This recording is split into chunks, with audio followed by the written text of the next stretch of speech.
बिस्मिल्लाहिर्रहमानिर्रहीम बच्चों, मेरा नाम मुज़फ़्फ़र सरफाज़ है और मैं आज आपके सामने एक दफ़ा फिर से हाज़िर हूँ ऐसे आउटलाइन एंड आर्गूमेंट की लेक्चर सीरीज़ के साथ। तो एक टॉपिक हमने कर चुके हैं हम एनर्जी क्राइसिस के ऊपर। आज हम टॉपिक नंबर 2 करने लगे हैं वाटर क्राइसिस। तो बच्चों मैंने ये सोचा ये है कि क्योंकि बहुत ज़्यादा topic current affair Pakistan affair से मिलते हैं, ठीक है, तो मैं आपको पहली सीरीज़ के अंदर मैं आपके पास आउटलाइंस और थोड़े थोड़े आर्गूमेंट्स आपको बैकग्राउंड से बताऊंगा, यानी कि आर्गूमेंट्स होंगे और आउटलाइंस उसके होंगी। और उसके बाद जब आपके एग्ज़ाम्स आपके करीब होंगे तो इन्हीं टॉपिक के ऊपर मैं आपको मटेरियल प्रोवाइड करूँगा, एक सेपरेट लेक्चर सीरीज़ दे दूँगा जिसके अंदर आपके पास इन टॉपिक को एक्सप्लेन कर दिया जाएगा मज़ीद, यानी कि वो थोड़े से लेंथी लेक्चर हो जाएंगे। फ़िलहाल आप इन टॉपिक से क्या लेंगे, आइडिया लेंगे, और आउटलाइंस आपके पास पूरी की पूरी अवेलेबल होगी, आर्गूमेंट्स आपके पास होंगे। देखें बच्चों, वाटर क्राइसिस को सबसे पहले समझने के लिए आपको मैं कुछ चीज़ें बता दूं। आपके पाकिस्तान के अंदर वाटर क्राइसिस है या मिसमैनेजमेंट है, ठीक है जी। देखें पाकिस्तान के अंदर जो मतलब ये वाटर क्राइसिस का जो इशू आया है आपके सामने कैसे आया, वो इस तरह आया कि Pakistan research council of water आपके पास जो है PCRWR, उन्होंने आपके पास एक रिपोर्ट दी है, ठीक है, जिसके मुताबिक 2025 के अंदर पाकिस्तान एब्सोल्यूट स्कारसिटी की तरफ चला जाएगा। अब तो पाकिस्तान के अंदर यानी कि उनके मुताबिक बहुत कम या फिर ना होने के बराबर क्लीन ड्रिंकिंग वाटर अवेलेबल होगा, ठीक है। इस तरीके से और बहुत ज़्यादा रिपोर्ट्स अवेलेबल, UN की रिपोर्ट है कि पाकिस्तान भी उन ममालिक में शामिल होगा जिन सब की टोटल पॉपुलेशन 1.8 बिलियन के करीब होगी, जो 2025 के अंदर एब्सोल्यूट स्कारसिटी की तरफ चले जाएंगे, ठीक है। अब सिचुएशन पाकिस्तान के अंदर देख लेते हैं क्या है। देखें मुख्तलिफ रिपोर्ट्स के मुताबिक पाकिस्तान के अंदर एवरेज एनुअल जो आपके पास पानी आपके पास एंटर होता है आपके पास, वो 150 मिलियन एकड़ फीट के बराबर है, ठीक है। अब कहीं ये 144 लिखा है, कहीं 141 है, तो आप इसको एवरेज कर लें, 150 कर लें, ठीक है। अब प्रॉब्लम ये लास्ट 2 डेकेड्स का आपको रिकॉर्ड बता रहा हूँ, ठीक है। अब आपके पास प्रॉब्लम यहाँ पे ये है कि हम ये देखते हैं कि पाकिस्तान के अंदर ये जो पानी 150 मिलियन एकड़ फीट होता है एंटर होता है, इसके अंदर से बहुत ज़्यादा ज़ाया हो जाता है, ठीक है। इसके अंदर जो इरिगेशन सिस्टम के अंदर हमारे पास आता है वो तकरीबन 102 मिलियन एकड़ फीट के करीब है। कहीं कहीं आपके पास 100 भी लिखा हुआ है फिगर, कहीं 95 है, तो आप इसे राउंड ऑफ करके आप इसे कुछ भी ले सकते हैं, ठीक है।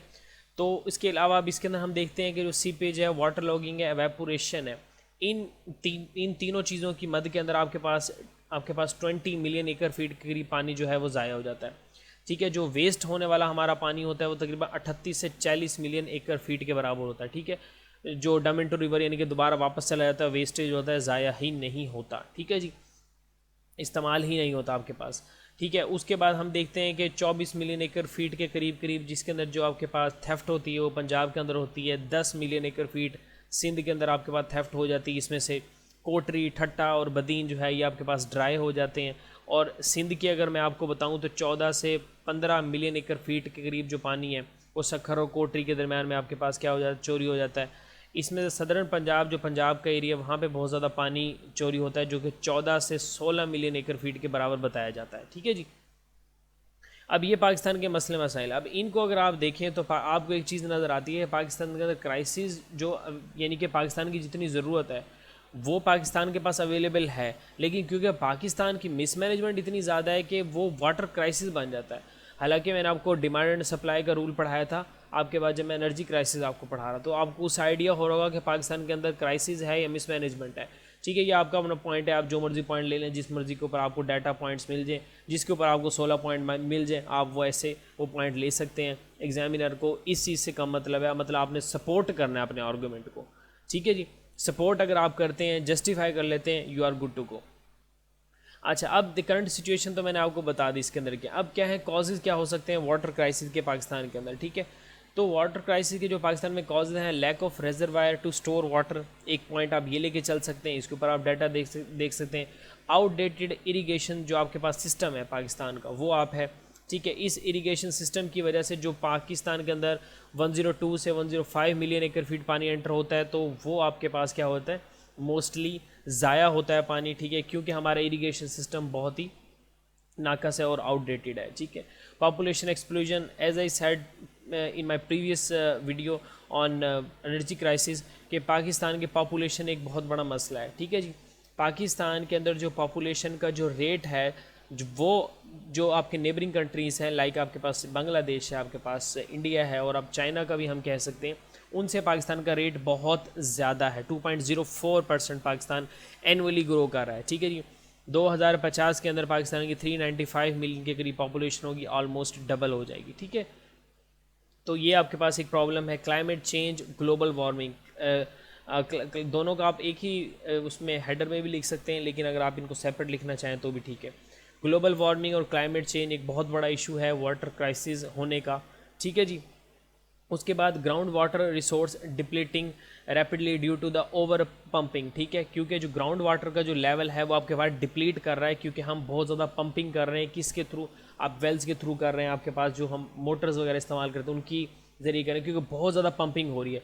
जितना पानी ज़मीन के अंदर जाता है उसका आपके पास 20 to 25% लेस पानी आपके पास हमारे पास हम एंटर करते हैं जितना हम खींच लेते हैं।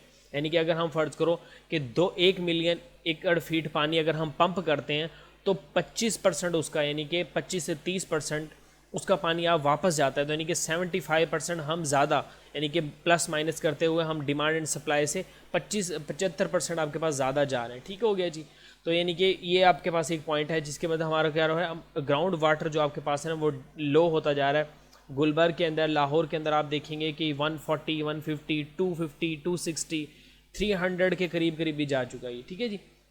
Extremely low water tariff are distorting incentives for water conservation. देखिए पाकिस्तान के अंदर पानी के ऊपर कोई टैक्स ही नहीं है, ठीक है। यहाँ हम साफ़ पानी से अपनी बाइक्स, अपनी गाड़ियाँ धो रहे होते हैं। पाकिस्तान के अंदर हज़ारों लाखों शोरूम्स हैं, हर रोज़ सुबह वो पता नहीं कितना एकड़ पानी, मिलियन एकड़ पानी जो है वो इसी तरह जला देते हैं, जिसके ऊपर आपने देखा होगा कि सुप्रीम कोर्ट ने एक जजमेंट भी पास की कि उनको फ़ाइन किया जाएगा, ठीक है जी। तो अब आप यानी कि इस तरह अपने गाड़ियों को आप गेट के बाहर, घरों के बाहर नहीं धो सकते, ठीक है। तो ये आपके पास एक, यानी हमारे पास एक टैरिफ नहीं है, हमने पानी को ऐसे ही एक लग्जरी के तौर पे कि हम की तरह हम इस्तेमाल कर रहे हैं, जबकि ये नेसेसिटी के तौर पे इस्तेमाल होना चाहिए। Low recovery and under funded water infrastructure contributing to high water losses. As I said कि पाकिस्तान के अंदर पानी ज़ाया बहुत हो जाता है, ठीक है जी। सीपेज है, वाटर लॉगिंग के थ्रू हो जाता है, आपके पास इरिगेशन सिस्टम होता है, थेफ्ट हो जाता है। तो क्या है आपके पास अंडर फंडेड वाटर इंफ्रास्ट्रक्चर ही हमारे पास अवेलेबल है। इरिगेशन सिस्टम की मैंने आपको बात की है। Ignorance at household level, आप अपने घरों में देखते होंगे पानी ज़ाया किया जाता है, बहुत ज़्यादा पानी ज़ाया होता है पाकिस्तान के। तो जो इग्नोरेंस है, हमारी अवेयरनेस नहीं है कि पानी का इस्तेमाल किस तरह से करना है, तो वो आपके घरों में आपको नज़र आती है, ठीक है जी। Wastage of drinking water in non productive means, जो प्रोडक्टिव मीन्स नहीं है हम उसके अंदर साफ़ पीने का पानी इस्तेमाल करते हैं, जैसे कि हम अपने फ़र्श वगैरह पानी से धोते हैं, गाड़ियाँ धोते हैं, बाइक्स धोते हैं, ठीक है। गलियों में पानी बहुत ज़्यादा इस्तेमाल होता है। तो ये आप देख रहे हैं नॉन प्रोडक्टिव मीन्स के अंदर हम क्या करते हैं, पानी को इस्तेमाल करते हैं, जो कि क्लीन ड्रिंकिंग वाटर हम इस्तेमाल करते हैं, ठीक है जी। मिस मैनेजमेंट, ऑब्वियसली हर जगह पे आप देखेंगे, कहीं पे भी जब या वाटर क्राइसिस, जब इसको आप पूरा पढ़ेंगे तो आपको एक चीज़ नज़र आएगी कि मिस मैनेजमेंट बहुत ज़्यादा है इसके अंदर। क्राइसिस आप कहेंगे कि अगर हम इन चीज़ों को ठीक कर लें तो हमारे पास तो इनफ वाटर अवेलेबल होगा, ठीक है।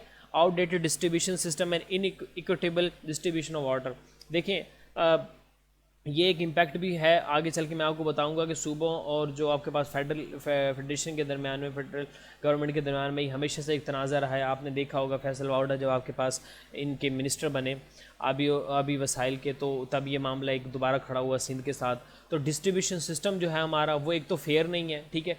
इनइक्विटेबल डिस्ट्रीब्यूशन ऑफ वाटर है, यानी कि सूबों के दरमियान में जो वाटर की डिस्ट्रीब्यूशन है, एक तो वो आउटडेटेड हो चुकी है, ठीक है, और उसके बाद इक्विटेबल नहीं है। फिर वाटर सेक्टर के अंदर करप्शन बहुत ज़्यादा है, हर जगह ही आप देखेंगे तो जो भी आप सोशल इशू पाकिस्तान का उठाएंगे वहाँ पे करप्शन आपको एक फैक्टर नज़र आएगा ही, ठीक है। Miss management irrigation sector, again irrigation sector के अंदर आपके पास मिस मैनेजमेंट है। Hydrological warfare, water terrorism by India, India जो है आपके पास खिलाफ वर्जी कर रहा है बकौल पाकिस्तान गवर्नमेंट के, स्टेट के वो आपके पास डैम की तामीर कर रहा है। तो आपको बताऊंगा किस तरह कौन कौन से डैम तामीर हो रहे हैं, क्योंकि लेक्चर नहीं है डिटेल्स एक्सप्लेन करने का, तो इसकी डिटेल आपको नेक्स्ट लेक्चर मिलेगी। ये आपके पास वो आर्गूमेंट है जिसके तरीके से आप बना सकते हैं, इनके अंदर मजीद ऐड कीजिएगा, इन्हीं के ऊपर आपने डाटा पढ़ना है, ठीक है जी। तो आपके पास ये बगलियार डैम जिस तरह आपके पास है, ये सारा आपको डिटेल में बताऊंगा कि हाइड्रोलॉजिकल वारफेयर आपके पास किस तरह से हो रही है, water terrorism by India. Impacts इसके क्या देख सकते हैं, देखिए फेडरलिज्म को ख़तरा है। ख़तरा इस तरीके से है क्योंकि सूबों सिंध और पंजाब, ठीक है, और फेडरेशन के दरमियान में ये एक मसला रहा है, अभी भी है, और ये जब तक इसका हम कोई एक मैकेनिज़्म नहीं बना लेते ये मसला हमेशा से रहता है, और हर साल 2 साल बाद हम देखते हैं कि ये मसला खड़ा हो जाता है, ठीक है। अभी अब फैसल ऑर्डर के कुछ बयान आता है कि वफाक ने सिंध का पानी चोरी किया है under the government of PMLN, तो फिर ये मसला दोबारा से खड़ा हो गया, ठीक है।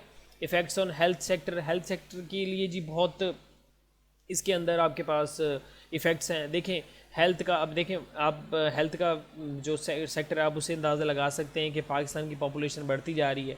जब पाकिस्तान की पॉपुलेशन आपकी बढ़ती जा रही है तो उसके बाद आपको फूड भी तो उसी हिसाब से चाहिए ना, तो जब आपको फूड की अवेलेबिलिटी नहीं होती, ठीक है, तो उसके बाद आपके पास हेल्थ इश्यूज़ आपके पैदा होते हैं, ठीक है। उसके बाद जब हम एक और चीज़ देखी जाती है कि जो जो जो इंडस्ट्रियल वेस्ट होता है, जो कि टॉक्सिक इंडस्ट्रियल वेस्ट का जो पानी होता है उसको नॉर्मली तौर पर फसलों के अंदर दे दिया जाता है। मुल्तान के अंदर ऐसी बहुत सारी एग्जांपल्स मौजूद हैं, ठीक है, तो वो आपके पास अगेन फिर हेल्थ सेक्टर के लिए प्रॉब्लम करता है। फ्लड्स और ड्रॉट्स पाकिस्तान के अंदर 2010 से ऑनवर्ड जो है एक हम ऐसा साइकिल सा बन गया कि साल 2 साल बाद पाकिस्तान के अंदर फ्लड्स और ड्रॉट्स आ जाते हैं। जाहिर सी बात है इनकी बहुत बड़ी वजह क्लाइमेट चेंज भी है, ठीक है, क्योंकि जो आपके पास एक पैटर्न नहीं है, ठीक है, एक इंटरप्टिव इरेगुलर पैटर्न ऑफ रेंज जिसको हम बोलते हैं, ठीक है। तो ये आपके पास डिटेल में आपको थोड़ा सा मज़ीद इन्वायरमेंटल साइंस में भी टॉपिक पढ़ने को मिलेगा। तो फ्लड्स आपके पास जो ड्रॉट्स हैं एक बहुत बड़ी वजह है।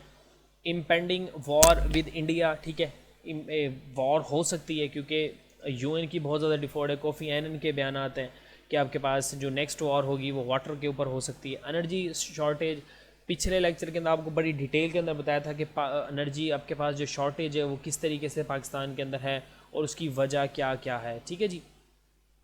तो आपके पास एनर्जी शॉर्टेज इसके अंदर आएगी, आपके पास एनर्जी क्राइसिस। तो एनर्जी क्राइसिस के ऊपर क्योंकि मैंने पहले से लेक्चर ऑलरेडी अपलोड कर दिया है तो आप इसको वहाँ पे देख लीजिएगा। मैं अब इसके लिए दोबारा से तो सारे पॉइंट नहीं पढ़ा सकता। इन्वायरमेंटल हैज़र्ड्स हैं जी, आपके पास इन्वायरमेंटल की कुछ प्रॉब्लम्स हमारे पास होती हैं। सोशल इंफ्रास्ट्रक्चर जो हमारे पास है वो हमारा इफ़ेक्ट होता है। इकॉनमी 1.2 ट्रिलियन आपके पास है। 2% ऑफ द GDP आपका लॉस हो जाता है वाटर क्राइसिस की वजह से पाकिस्तान को, ठीक है जी। टेंशंस विद इंडिया के साथ टेंशन आपके वहाँ मौजूद हैं। ये रिपीट हो गया, आप इसको शायद ना लिखिएगा बेशक। लॉगिंग एंड वाटर सैलिनिटी, जैसे मैंने आपको बताया है कि तकरीबन 10 मिलियन के करीब जो आपके पास मिलियन एकड़ फीट पानी है वो आपका सीपेज वाटर लॉगिंग पे ज़ाया हो जाता है। इसके अंदर आप 10 मिलियन आपके पास एवेपोरेशन का भी ऐड कर लीजिएगा। अब इसकी रेमेडीज़ क्या हो सकती हैं जी। पाकिस्तान का जो सबसे ज़्यादा पानी इस्तेमाल होता है, 95% पानी आपका आपका एग्रीकल्चर सेक्टर में इस्तेमाल होता है। 2 से 2.5% आपका डोमेस्टिक यूज़ है, बाकी इधर उधर आपका इस्तेमाल होता है। तो आप ये देखेंगे 95% जो आपका एग्रीकल्चर जहाँ पानी इस्तेमाल होता है वो अनटैक्सड है, ठीक है जी। यहाँ 90% मैंने मोर देन कर दिया है। एग्जैक्टली अगर आपको बताऊँ तो 95% के करीब आप कर लें। तो अब जाहिर सी बात है आप इसको अनटैक्सड आपने किया हुआ है, तो जहाँ पानी सबसे ज़्यादा इस्तेमाल हो रहा है वहाँ पे तो आपने टैक्स ले ही नहीं रहे। एक तो आप पानी पे वैसे ही टैक्स नहीं रहे, टैरिफ है ही नहीं। दूसरा आप एग्रीकल्चर के ऊपर और भी नहीं है, ठीक हो गया। उसके बाद आपके पास जो पॉलिटिकल विल चाहिए होती है, क्योंकि डैम बनाना आपके पास रिजर्वायर्स बनाना, लार्ज डैम्स बनाना, इसके लिए आपके पास पॉलिटिकल विल, एक पॉलिटिकल कंसेंसस मौजूद होना बहुत ज़रूरी है। इसलिए पाकिस्तान के अंदर एक अजीब सी एक परसेप्शन, एक कॉन्सेप्ट बन चुका है कि जो सिविलियन गवर्नमेंट है वो बड़े डैम नहीं बना सकती। उसकी रीज़न ये है कि पाकिस्तान के अंदर डैम बने ही आपके पास डिक्टेटरशिप के अंडर है, ठीक है। इसलिए कहा जाता है कि मुशर्रफ के पास एक बहुत अच्छा चांस था कि वो कालाबाग डैम बना सकता था, लेकिन आपके पास नहीं बन सका। तो एक ये है कि पॉलिटिकल विल नहीं है। पॉलिटिकल विल इसलिए नहीं है, एक तो 18वीं तरमीम के आने के बाद से कुछ मसले मसाइल मज़ीद ज़्यादा ख़राब हो गए। तो फेडरेशन और जो प्रोविंस के अंदर जो गैप है, एथनिक इसके अंदर पॉलिटिक्स इन्वॉल्व है मुख्तलिफ इशूज़ के ऊपर, तो ये आपके पास क्या है, एक कंसेंसस डेवलप नहीं हो पाता कभी भी, ठीक है। अब यहाँ पे लिखा हुआ मैंने sufficient and sincere political will is required to implement water pricing reforms के लिए नेशनल आपके पास वाटर पॉलिसी होनी चाहिए, जो कि अब आ चुकी है। Nationwide campaign to raise awareness, आपके पास अवेयरनेस की ज़रूरत है। मैं आपको एक हदीस यहाँ पे याद आ रही है कि आप सल्लल्लाहु अलैहि वसल्लम 5 किलो पानी से नहा लेते थे, 1 किलो पानी से वज़ू कर लेते थे। तो ये इस तरह की हमने अब अहादीस जो हैं इस्लामिक पॉइंट ऑफ व्यू से, और इस तरह से हमें अवेयरनेस कैंपेन चलानी चाहिए। अब आने वाली नस्ल को आपने कैंपेन करनी है। आप बुज़ुर्गों को कैंपेन नहीं कर सकते, उनको शामिल नहीं कर सकते। जिन्होंने सारी ज़िंदगी ऐसे गुजार दी, में भी शायद उनके लिए मुश्किल हो, लेकिन जो आने वाली नस्ल है, आपने स्कूल, कॉलेजेस, यूनिवर्सिटी से इसको स्टार्ट करना है और आपने इस कैंपेन को लेकर जाना है। इसी तरह ट्रैफिक लॉज भी इसके अंदर शामिल हैं। Regarding less water intensive crop production, आपके पास ड्रिप इरिगेशन। आप देखें कि एक एक बूंद आपके पास जो है वो इसराइल के अंदर 85 लाख के करीब उनकी पॉपुलेशन है, और उनका इतना ज़बरदस्त ड्रिप इरिगेशन सिस्टम है। आप उनके मॉडल को अडॉप्ट कर सकते हैं कि वो किस तरीके से irrigation system, drip irrigation system लेके आएँ कि जितना किसी पौधे को पानी चाहिए होगा उतना ही पानी उससे मिलेगा, ठीक है।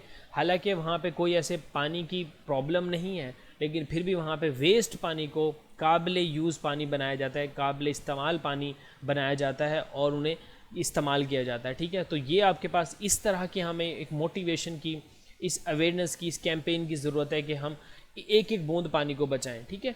और जो आपके पास वाटर इंटेंसिव क्रॉप हैं, जो कि आपके पास जो आपके जीडीपी के अंदर बहुत कम आपके पास प्रोवाइड करती हैं, आपको रेवेन्यू प्रोवाइड करते हैं, तो आप उनको क्यों इतना ज़्यादा प्रमोट करते हैं? आप वो वाली क्रॉप्स प्रमोट करें जो आपके पास ज़्यादा आपको रेवेन्यू दें, लेकिन आपके पास कम आपके पास पानी का इस्तेमाल करें। मेरे राइस आपके पास एक बहुत बड़ी एग्जांपल है, ठीक है, जो यानी कि वाटर इंटेंसिव क्रॉप है ये। चावल के बारे में तो ये कहा जाता है राइस के बारे में कि 24 घंटे उनका जो आपके पास जो उनका पौधा है, उनका जो बीज लगने के बाद से तमाम की तमाम ज़मीन वेट होनी चाहिए, गीली होनी चाहिए, इतना पानी रिक्वायर्ड होता है, ठीक है। तो ड्रिप इरिगेशन सिस्टम जो है आप ऐसी क्रॉप के लिए इस्तेमाल ही नहीं कर सकते, ठीक है। तो आपने वहाँ चीज़ देखनी है कि हर जगह भी ड्रिप इरिगेशन सिस्टम इस्तेमाल नहीं होता, तो वाटर इंटेंसिव जो क्रॉप है उनका ख्याल करना है, ठीक है। उसके बाद जो क्रॉप जो रोटेशन है, हमारी सॉइल की फर्टिलिटी भी होती है जब हम एक ही तरह की क्रॉप बार बार कई सालों तक चलती आती है, तो क्रॉप रोटेशन को इनकरेज करना है, डैम्स बनाना है। इस पॉइंट को आप पहले लिख लीजिएगा। Population control, as I said, management of the water resources, tax on water, water के ऊपर टैक्स लगाएं, negotiation on Indus water treaty. एक बहुत बड़ी कॉज कहा जाता है कि अब वो टाइम आ गया है कि हम इंडस वाटर ट्रीटी को रिकंसिडर करें, इसके ऊपर निगोसिएशन स्टार्ट करें, ठीक है। तो ये आपके पास बच्चों कुछ पॉइंट थे जो मैंने आपको बताए हैं। तो इससे रिलेटेड आपके पास जितने भी अब मैं जब नेक्स्ट टॉपिक आपको करूँगा, तो अब आपके पास एक ढांचा सा मिल गया आपको, ठीक है। अब जब कभी भी आप कुछ भी पढ़ेंगे तो आप देखेंगे वाटर का आइसोलेट, आप इसके सब हेड के अंदर आपने इनको लिखते जाना उन पॉइंट्स को, और एट द एंड में आपको कंप्लीट आपके पास इसका विद स्लाइड्स। क्योंकि बहुत सारे बच्चे कह रहे थे कि जब सर आपने एनर्जी क्राइसिस को आपने कंप्लीट किया है, तो उसके अंदर आपने बहुत ज़्यादा जो आपके ना फैक्ट्स एंड फिगर्स जो आपने बोल दिए हैं, ठीक है। तो अब उसका हल यही है कि मैं एक टॉपिक, क्योंकि ये करंट अफेयर पाकिस्तान अफेयर का भी टॉपिक है, तो ये डिटेल टॉपिक मैं आपको विद स्लाइड्स के साथ ही मैं आपको एक्सप्लेन बाद में कर दूंगा। तो यहाँ से आपने क्या लेना है बच्चों, आर्गूमेंट्स लेने हैं और अपने पास अपने आउटलाइन को प्रिपेयर कर लेना है। इसके अंदर जो पॉइंट ऐड होता हो कर लेना है, जो डुप्लीकेट है, रिपीट हो गया, उसको हटा देना है। एक आउटलाइन आपके पास तैयार हो जाएगी, और इस आउटलाइन के 2 पेजेस आपने छोड़ देने हैं, और इसी के रिलेटेड आपने फैक्ट्स एंड फिगर लिख लें। You are good to go बच्चों, ठीक है। तो इंशाल्लाह जैसे ही आपके पास ये सीरीज़ कोई 25-30 आपके पास आउटलाइन की हो जाएंगी, उसके बाद हम डिटेल इनको स्टार्ट करेंगे। थैंक यू सो मच बच्चों, टेक केयर, अल्लाह हाफिज़।